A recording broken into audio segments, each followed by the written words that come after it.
are here in Valley Forge, where Washington's army endured probably one of the worst winters in the history of our country. Well, that's what's said anyway.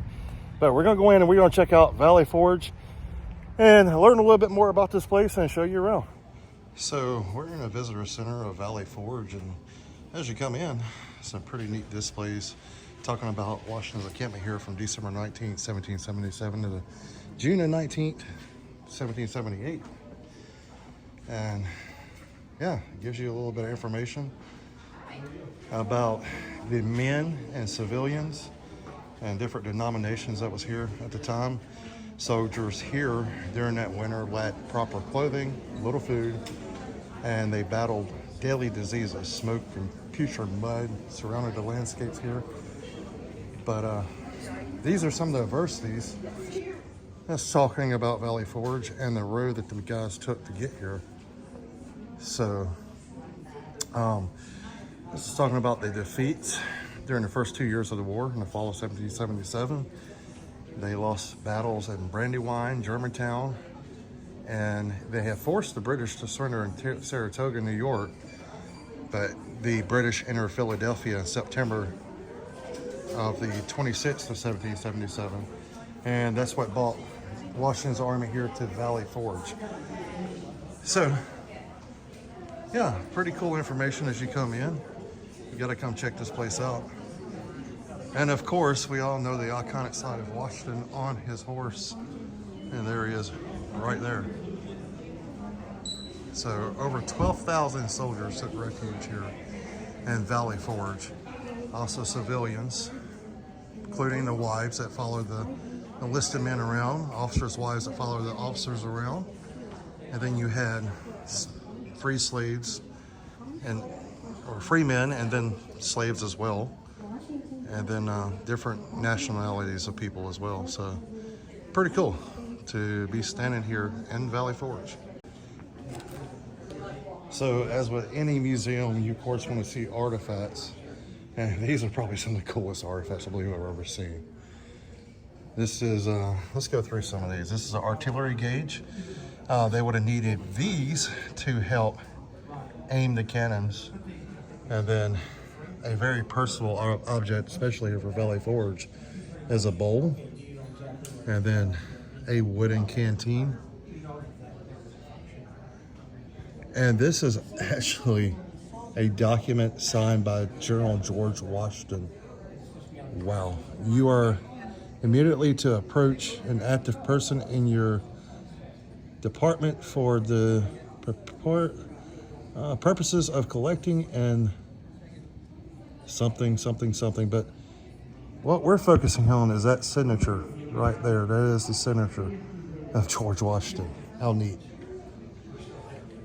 This is Manual of Arms written by General Steuben. When he was here, this has been one of the acts that's made history since, because he was the one who helped readily train the Continental Forces and make them better soldiers. His tactics and trainings are now used even in the modern military. This is what set the stage for modern military training, was General Steuben. And it is so cool to see this Manual of Arms. Here's a copy of the Salem Gazette in 1782 that talks a little bit about what's going on in the war. And then this is an oath taken to show loyalty to the United States of America. This one is for Abraham Williams. That is just too cool. Now, the Oneida Nation was the Native American populace here in the area of Valley Forge in Pennsylvania. And this is a wampum belt. This was given to the Valley Forge NHP as a symbol of friendship. This is a model of the Knox Bridge that crosses Valley Creek in Valley Forge. Here's a yoke that's used to, or was used to help drive oxen. And this is a letter from, I think it's 1778, For Paul Zenitzer at Pennsylvania Legislature, who signed this account for clothing sent to Anthony Wayne. So he sent clothing to someone. There's a couple of things used here, vice, some eating utensils. This is a tinder box, helps start fires, and a linstock for setting off the cannons, a kettle used to boil water for tea, a very cool copy of a journal. And this is basically ice cleats or ice creepers to help the soldier move along the road. So as I mentioned, when we come in, you had freedmen of color here, also enslaved people of color here. And this is talking about the patriots of that African descent, men who served in the Continental Army, and some pretty neat artifacts and dedication stuff to remembering those men, patriots of African descent.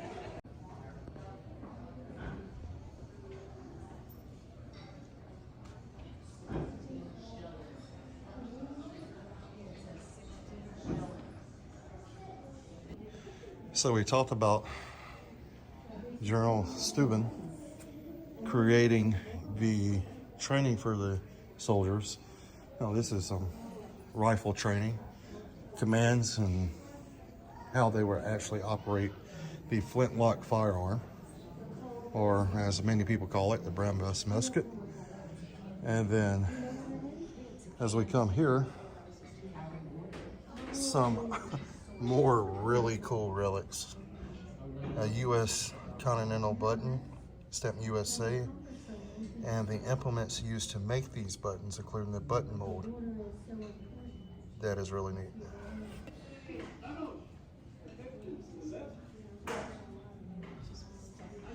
So this is talking about a more unified army and what happened here in Valley Forge, despite the crippling shortages and epidemic from diseases that was running rampant here.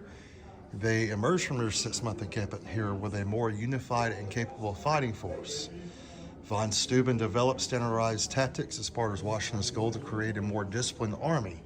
And he also, Washington also appointed Nathaniel Greene as a new quartermaster general who helped resupply that supply chain to keep from shortages of food and clothing from happening again.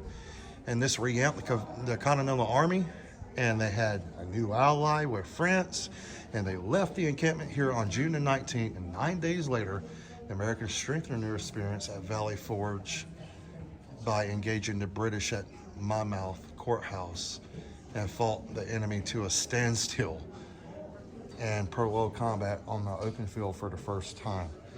So when they say this was made up by farmers and untrained people, well, it was true. And this exhibit goes from the very start to Valley Forge and the landscape here at Valley Forge. It talks about a little bit about everything and how they're helping to preserve Valley Forge today. I just saw this and thought this was cool. Well, this is women's shoes, so I guess they actually started having the first flip-flops. Pretty cool. But these are different things you would have found here within the civilian populace here in civilian camps, as well as the military stuff. And then you have sermons from the churches. There's the rights of the British colonies. This is pretty neat to see. The big killer here was disease, smallpox, dysentery, pneumonia, things like this. And these are basically early artifacts from early medicine here. And I don't know about you guys, but I don't want to be cut by something that looks like that or that. That's just a modern hacksaw. Huh. Yeah, no thank you, sir. All right, so that was the visitor center in Valley Forge, a little small, neat museum set up inside. And of course, we were able to see Washington's signature. But now we're going to go through the park and see what we can see out here. We're gonna get out of here and continue in the park.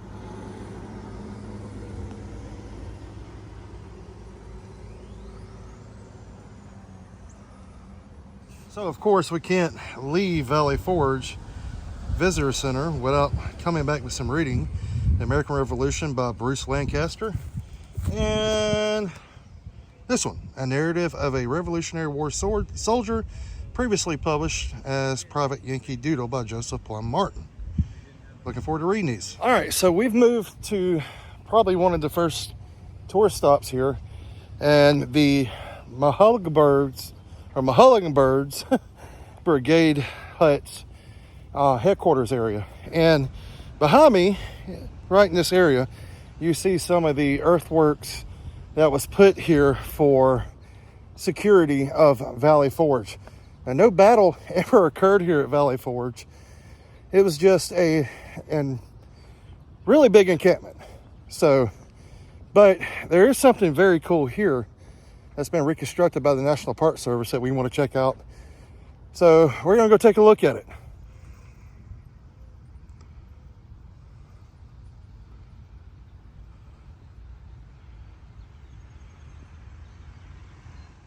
So we're here in some recreated huts from one of the brigades that was here in Valley Forge. And this is just 20 miles from Philadelphia. Now, Valley Forge was put here because it was close enough to spy on the British, but far enough away to prevent a surprise attack. And Washington would use the hilly terrain to his advantage. You have ridges overlooking the approach from the city, and the camps would be spread out here in an area where you had enough firewood and enough security measures that you could repel a surprise attack against the enemy. So in 1777, they began building 2,000 log huts to house the soldiers in. And these are some of the reconstructed huts of what they may have looked like. And inside this one, you've got what the landscape would have looked like here. And remembering the landscape that was here, trying to recreate some of it. And this is what one of the insides of those winter dwellings would have looked like. Very small, made of logs. There's abundance of wood and firewood here. If there wasn't any clothes or food, well, they had firewood. And they have reconstructed a lot of these huts, and you could walk in them and actually see for yourself what it would have looked like. Oh, wow. So this is a soldier's hut, what it would have looked like inside of one of their homes. You got interpretive plaques here talking about what life may have been like in here and some of the things they would have used. This is really neat. So as we make our way through here, it's you got some that's open, some that's not, but nevertheless, all of these are pretty neat. We've got another open here, so let's go inside and check this one out. So inside of this hut is maybe an officer's quarters, and well, he has a little bit better living than some of the other men. Pretty neat, man. This is way cool. So inside of this one, you have some cots set up, showing you kind of how tight the quarters were. Looks like these are 3 deep. Sometimes you probably would have had more than that. One guy may have actually slept on the floor as well. But these were for enlisted men and non-com officers. So very tight quarters. Sometimes 4 or 5 deep in here. All right, so this is an example of some of the living conditions here that the men would have had during the time, and some pretty neat reconstructed huts. And we've got a lot to see here and very limited time to do it. It's a long way back to Alabama from Pennsylvania. And now that the Gettysburg 160th is over with, well, we thought we'd take some time to come here. And as you can see, it's a pretty vast park. And we got a lot to see. So let's get on the move so we can show you a little bit more of Valley Forge and encourage you to come here for yourself. So we talked about Prussian General Frederick Wilhelm de Steuben, who brought European discipline to the Continental Army and laid kind of the foundation for modern discipline in the military. Well, the ground you see in front of us is the parade ground on which he trained and helped train the men. This is a big training ground, a big parade ground, man. Absolutely just spectacular. Very neat. Von Steuben's exercises streamlined commands and made economy of movement more efficient.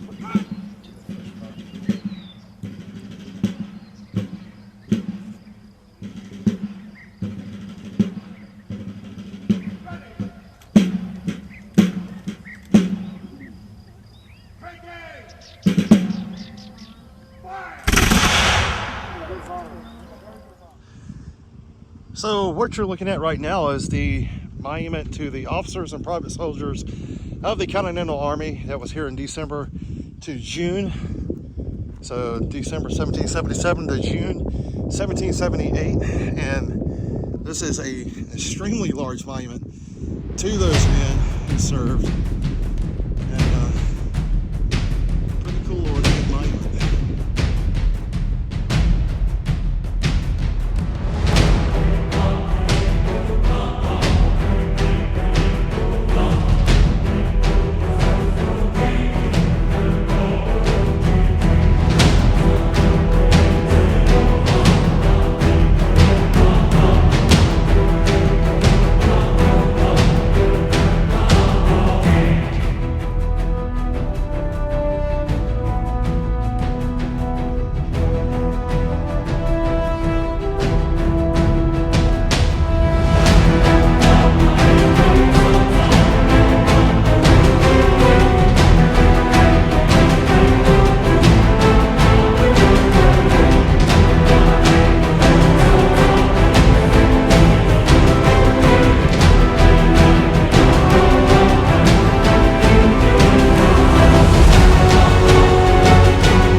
So that's the monument to the soldiers and private soldiers of the Continental Army. And one of the things I just noticed is the Freemason signatures all over this monument, which is pretty neat to see considering it's a monument to George Washington and his men. So pretty neat. We're going to continue on in the park and we'll see you at the next stop. So real quick, we stopped by this statue, which is General Anthony Wayne, and he's looking towards his home in Waynesboro. So yeah, pretty cool. General Anthony Wayne. Let's continue on.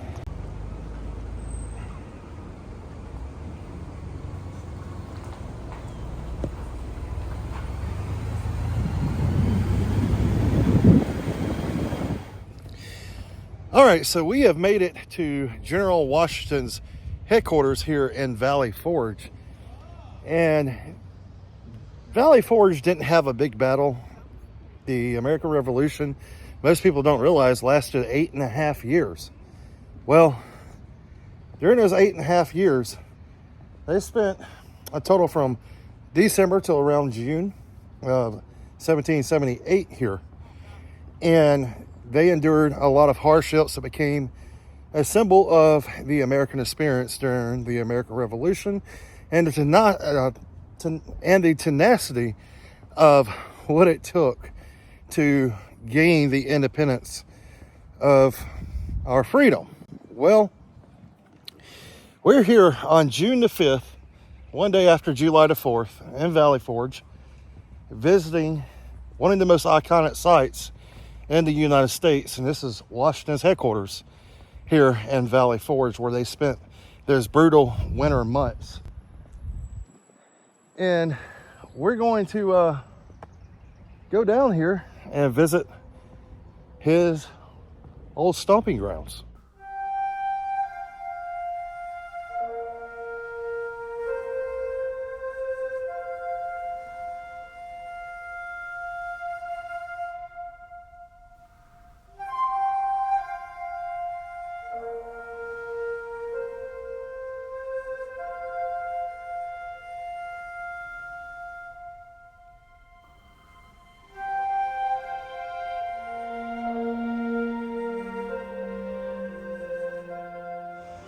This is Washington's headquarters. This is where Washington and his staff stayed during the encampment period. They rented the house from a person named Isaac Potts. Isaac Potts was an industrialist. His family was industrialists. If you look at Pottstown, Pottsgrove, Pottsville along the Schuylkill River, they were all members of that same family. Isaac Potts owned a sawmill and a grist mill that were just on the other side of that fence that's behind you, along the Valley Creek. The house, he never lived in this house. He lived in a much larger house in Pottsgrove. The house was probably built as part of the industrial property, maybe a business property, maybe his mill managers lived here. We're not actually sure of what multi-uses were. At the time of the encampment, a woman named Deborah Hughes was living here. She was Isaac Potts's aunt by marriage, all right? Her primary residence was in Philadelphia, but the British were in Philadelphia. So she just sort of skedaddled to the suburbs, if you will. She, in turn, was the one that signed the receipt. She sublet the house, if you will, to Washington and his army for 100 pounds in Pennsylvania currency. Oh, wow. We have the receipt. The original receipt is in the National Archives. The copy of it that we have is right there.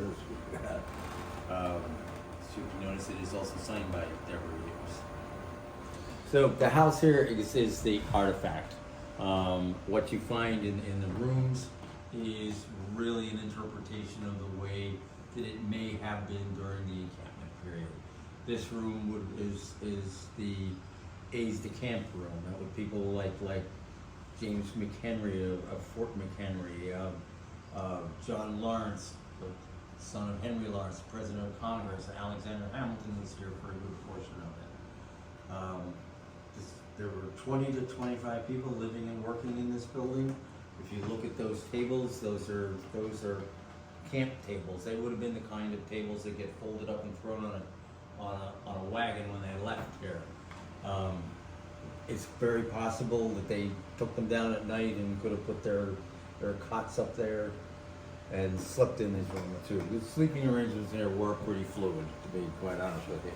So on this floor we have that room. As I said, most of the building itself, the woodwork, the interior doors, planking on the floors, those are all actually original. This would be Washington's office, again set up like it would be in a meeting. The little camp stools that are over there on the floor, one of them was left here after the encampment left. And that particular one is in the Smithsonian. And these were copied from that particular chair. Oh, wow. So if you think about this office and this building was actually the Pentagon at the time. I mean, it was not only Valley Forge that Washington was thinking of and the problems that were existing here, but he had the Northern Army, the Gates's army in New York, and the Southern Army. Like there were no soldiers here from South Carolina or Georgia. They were basically down there taking care of the port cities, Savannah and Charleston. So they weren't here, but he was definitely managing the whole army from there. Wow. I like to look at this room when you think about, Lafayette and General Greene and Steuben and all of the other generals that were here and all of the decisions that must have been made in that office. It's kind of staggering when you think about it. All right, guys. So we have made it to General George Washington's headquarters here in Valley Forge. Probably one of the most historic places in the entire country because of the events that transpired here during December 1777 to June 1778. No big battle was fought here, but this place helped define the country by the legacies it left. Now, some of the legacies, like we were explaining earlier, of Valley Forge are kind of dramatized a little bit. It was hard. It wasn't as hard as the stories today make it out to be, but it was rough. But a lot of Washington's the decisions he made here was set the tone for the military today. He saw the military needed to be betterly trained, and he had, of course, we've been talking about a very prominent guy in this video that he enlisted to help to do so, And a lot of what they come up with here at Valley Forge and training the Continental Army was used as a basis for today's military. So let's check out this headquarters of Washington and get to know a little bit more about it. So we're going to head upstairs now, since we've seen the downstairs rooms. And we were being explained by Mr. David Fisher, the National Park Service volunteer here, that this handrail is original. So what I'm touching right now is kind of crazy. I never in a million years thought I'd be touching the same handrail in Valley Forge that George Washington touches. He made his way, you know, as I make my way to his once bedroom with him and Martha. So we're walking up the stairwell now, touching the same handrail that he used. And man, this is cool. As we get up the stairs, this is the bedroom where Washington slept. Holy bananas. This is absolutely bonkers.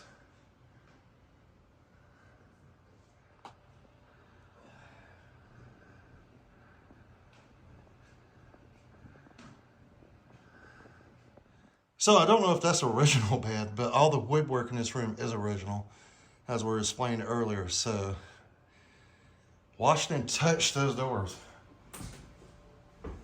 And here we have some more rooms set up as they may have been during the time period, where some officers may have slept. And holy bananas. Could you imagine the things that went on up under the roof of this house? Some of our country's most prominent people were inside of this home in 1777, 1778.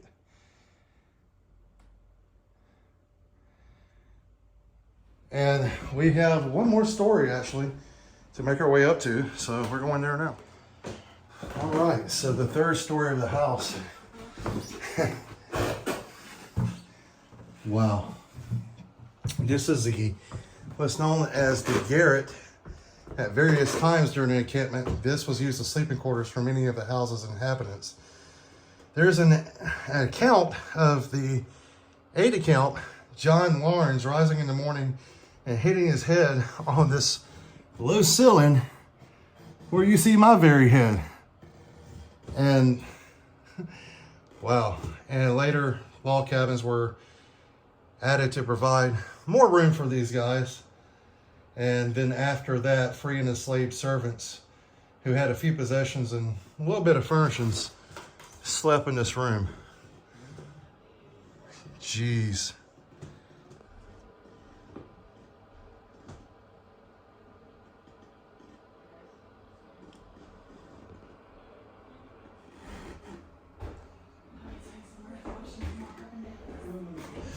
So right where we're standing right now, it doesn't look like much, but this is the low ceiling that John Lawrence hit his head on after he rose one morning.